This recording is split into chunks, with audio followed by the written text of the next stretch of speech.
Rádio Camélia está no ar 24 horas. Participem!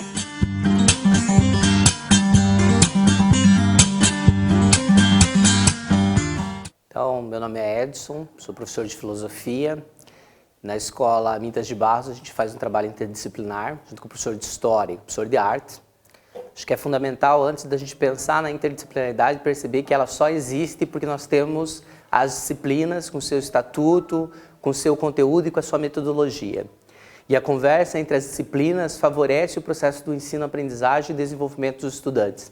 Quando a gente trabalha, por exemplo, com a educomunicação, o vídeo-escola, ele é extremamente importante para demarcar que a gente pode produzir o conhecimento, que esse conhecimento ele é integrado, ele não é fragmentado, como eu pensava, por exemplo, o pensamento cartesiano, de que a gente tem cada momento, a gente vai estudar só uma parte.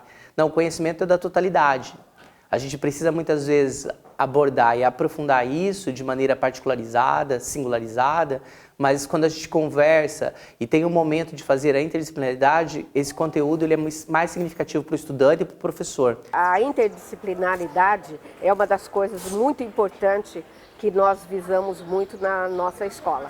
E, mais uma vez, o professor Paulo está de parabéns e todos os alunos, principalmente, de estarem aqui todas as tardes, com a dedicação, e o empenho é o resultado hoje desse trabalho. Eu vi o trabalho que eles tiveram, o entrosamento, a dedicação, então saiu um trabalho muito bem feito, sem falar da equipe em si. Junto com essa ideia do carro, teve a inclusão dos alunos surdos, o Cláudio, porque ele, várias vezes em aula, assim, a intérprete chega a questionar a gente, professores mesmo, por causa de chegar, porque a gente não tem muita interação com ele e tudo. Mas nesse trabalho a gente conseguiu se empenhar muito bem com ele, porque ao mesmo tempo que ele, querendo ou não, ele conversa com a gente junto com a intérprete, a gente está tendo uma interação melhor com ele até dentro da sala de aula mesmo, quando a gente não chegava nem a realmente não a conversar com ele. Tentei ajudar, eu cortei, eu pintei, eu lixei, fiz diferentes coisas ajudando todo o pessoal aqui da sala a fazer. Eu gostei muito, eu achei muito bom. Meus amigos juntos, eu gostei, achei muito legal. Aprendi muito o futuro também com os alunos, eu quero talvez trabalhar com isso. E a gente ficou com o grupo do robô. A gente fez de papelão ele, pintamos, ficou por 3 dias fazendo ele. A gente usou fita, isolante, tinta, papel para fazer a visão dele. O robô, daí ele tem como ficar, vai ter uma pessoa dentro dele, que é o nosso amigo André ali. Daí ele vai andar, é claro, dá para fazer movimento. O conhecimento ele se torna mais significativo, ou ele compreende a realidade, a totalidade dos problemas e da compreensão da vida, né? Quando a gente fala isso da filosofia, da arte e da história, em última instância a preocupação nossa é com a realidade, né? Como a realidade se faz presente, como é pensar isso e se posicionar no mundo a partir dessas disciplinas que tem como horizonte compreender a realidade e a sua complexidade. Eu também aprendi a fazer mais trabalho em grupo, porque era um que era para buscar uma coisa, outro para outra, e daí montar tudo juntinho. Como a gente somos salas separadas, tem o primeiro B e o primeiro A. A gente não tem aquela comunicação que a gente tem agora depois do carro, depois do projeto que o professor Paulo Dias passou pra gente. A gente conseguiu se unir junto com o colégio, junto com as diretoras, com as tias da limpeza. A gente teve uma englobação bem legal nesse trabalho. Então a gente consegue explorar muito mais o conhecimento, fazer com que esse conhecimento tenha sentido para os estudantes e ele perceba como é difícil compreender a complexidade e por isso a importância das disciplinas e da conversa dessas disciplinas e das outras para que o conhecimento faça de fato uma leitura do mundo ou proporcione para o aluno fazer uma leitura do mundo e um posicionamento crítico frente a essa realidade do mundo. A gente fez um projeto sobre Fordismo, Taylorismo e Toyotismo. Bom, primeiramente o professor ofereceu essa proposta para a gente fazer esse trabalho, mostrando o filme do Charlie Chaplin, e a gente abraçou essa proposta e começou logo vindo para a escola para fazer. A gente usou papelão e alguns plásticos para fazer o carro. O professor chegou com uma ideia para a gente. Vamos fazer um carro assim, vai ter a esteira. A gente desenvolveu uma esteira junto com os colegas do primeiro B. Foi uma englobação de 2 turmas, o primeiro A e o primeiro B. A gente se uniu para fazer esse trabalho, eles fizeram os robôs, eles fizeram as esteiras. Então a gente usou uma aderite de 15 milímetros e pegamos para passar a lona, a gente fez um corte assim para colocar o cano para poder girar. Daí a lona a gente pegou, usamos o TNT para fazer o papel por causa do peso, que é melhor. Daí a parte da regulagem para ficar melhor, o meu pai que me ajudou, Adão Carneiro, teve a ideia de pegar e fazer para você regular, para não sofrer tanto na hora de esticar. Daí a gente colocou uma manivela para eles poderem rodar, por causa daí vai imitando, daí cada parte vão montando, daí vai rodando e vai montando o carro até terminar a parte final dele. E o carro a gente começou tendo várias ideias, a gente começou com tamanho, pessoas discordavam, vamos fazer maior, vamos fazer menor, junto com o pessoal do trabalho que ainda está concluindo algumas partes do carro. Daí com essa ideia de ser maior, menor, a gente decidiu fazer.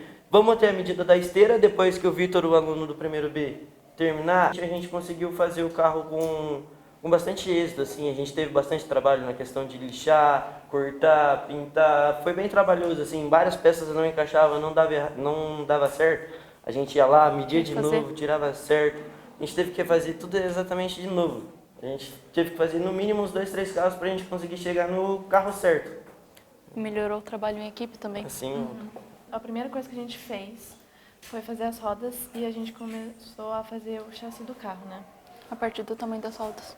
Sim, precisava. Aí depois a gente começou já a subir o carro, as laterais do carro. a questão dos plásticos, tudo, professor, a gente vindo toda tarde no colégio, a gente teve uma disposição que não é todo aluno que consegue vir em tudo. A gente marcou 3 dias na semana, segunda-feira, quinta-feira e sexta-feira. E quase... Deu umas 5 semanas mais para mais. Foi desde o dia 13 de outubro que a gente está vindo aqui, se eu não me engano.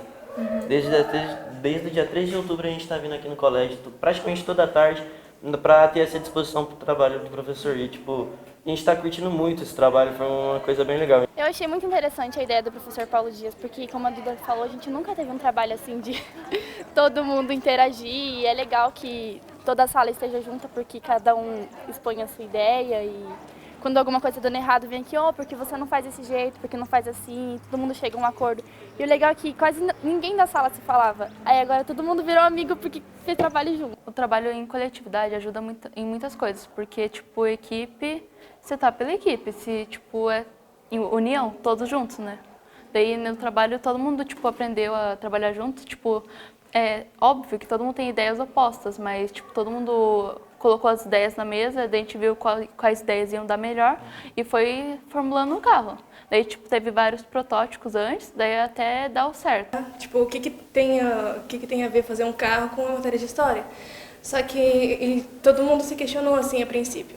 Só que o professor explicou que a gente ia aprender sobre a linha de produção, ele mostrou pra gente o vídeo do Charlie Chaplin e também mostrou as músicas, porque ele queria que a gente visse que a sociedade acabou virando uma linha de produção, que as escolas acabaram fazendo com que a gente saia daqui praticamente sem ideias. A gente para de pensar por si mesmo, a gente para de ter sonhos, de pensar alto, e daí ele queria mostrar que, assim como na linha de produção de carros, a sociedade virou isso.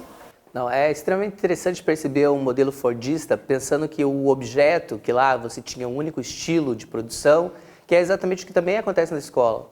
O projeto de formação dos estudantes não leva em consideração as várias identidades presentes nesse espaço, nem a origem desses estudantes, mas o objeto basicamente é sempre o mesmo.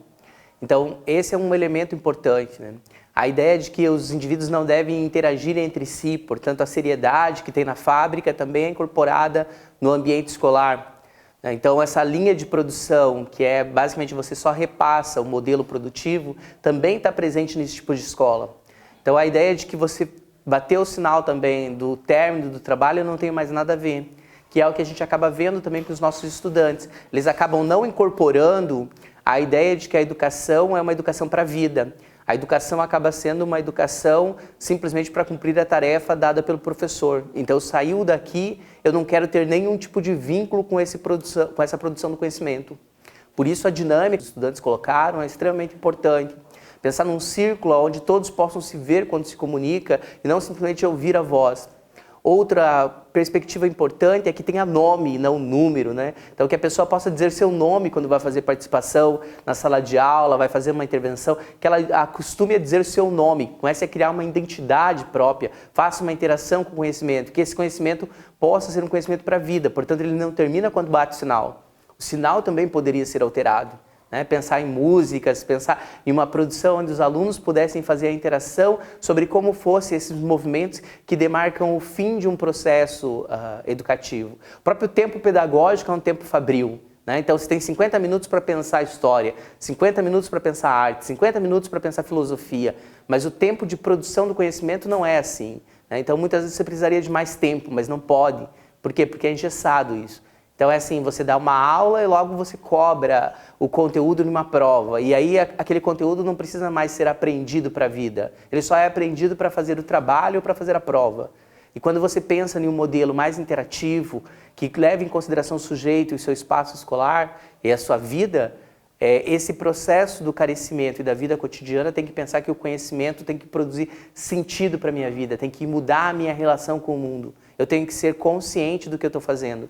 Então, o modelo fordista, o toyotismo, quando eles pensam em unidades produtivas, colocar 4 ou 5 alunos para trabalharem juntos, a preocupação é simplesmente com produção e não pensar para a vida, pensar em gerenciar o próprio sistema, né? Questionar a desigualdade. Não, esses sistemas produtivos, eles vêm para a escola, mesmo a escola não sendo uma fábrica, mas ele vai fazendo com que você vá assumindo isso lentamente e vai constituindo e achando que é natural a organização desse tipo. E aí você vai para a fábrica e a resistência é muito menor. É muito mais fácil criar um corpo dócil e útil a partir dessa lógica.